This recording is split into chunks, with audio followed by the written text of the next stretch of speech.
पौलुस रसूल ने नौजवान तिमोथियस को लिखा। वो तिमोथियस को सिखा रहा था, उसने उसको एक ख़ास पैगाम लिखा, और मैं समझता हूँ कि जो पैगाम उसने लिखा वो हमारे लिए बहुत अहम है।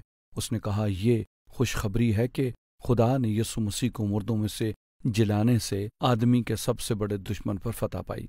उसने कहा, मैं बदकार की तरह दुख उठाता हूँ, यहाँ तक कि कैद हूँ, मगर उसने कहा खुदा का कलाम कैद नहीं है। और फिर उसने जवान तिमोथियस को साबित कदम होने और मसीह की खातर दुख उठाने के लिए तैयार होने को कहा, और उसने खुदा के जलाल और दुख उठाने के मुतालिक बात की। और आप जानते हैं कि उन चीज़ों में से एक जो मुझे दरियाफ्त हुई वो ख़ास तौर पर मगरबी मसीहों में, और न सिर्फ मगरबी मसीहों में बल्कि तमाम दुनिया में, हम एक आरामदेह मसीहत चाहते हैं जहाँ सब चीज़ें आरामदेह हों, कोई मसला न हो और कोई फिक्र न हो। लेकिन ये उस किस्म की मसीहत नहीं है जो आपको बाइबल मुकद्दस में मिलती है। आप देखते हैं कि दुख उठाना उसका हिस्सा है।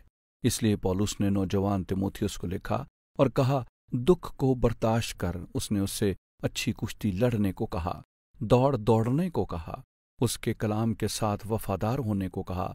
और लिहाजा हमें समझने की ज़रूरत है कि आरामदेह मसीहत से बहाली नहीं आएगी, और ये लोगों को यीशु मसीह के पास नहीं लाएगी। कई साल कबल मैं मसीहों की ईज़ा रसानी के दौरान में रोमानिया में था, जब कम्युनिस्ट मसीहों को ईज़ा दे रहे थे और मसीहों ने बड़ा दुख उठाया। और जब मैं वापस मगरब में आया, रेडियो की नशरियात पर मुझसे एक सवाल पूछा गया कि अमेरिका में मसीहत और रोमानिया की मसीहत में क्या फ़र्क है।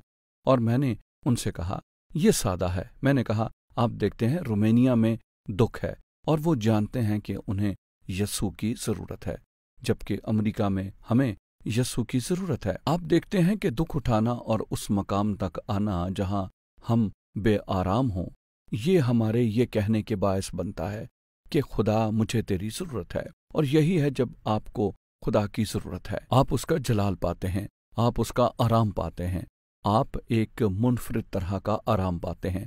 आरामदेह मसीहत की बजाय आप मसीह का आराम पाते हैं, और यही है जिसकी आज हमें ज़रूरत है। लिहाजा वफादार हों। अगर आप दुख में से ज़िंदगी गुजार रहे हैं, अगर आप मुश्किलात से ज़िंदगी गुजार रहे हैं, सिर्फ अपने घुटनों के बल हो जाइए और कहें, खुदावंद मुझे तेरी ज़रूरत है। और जब आप ऐसा करते हैं, आप बहाली का तजुर्बा हासिल करते हैं, आप खुदा की हजूरी का तजुर्बा हासिल करेंगे, आप मसीह में इत्मीनान का तजुर्बा हासिल करेंगे।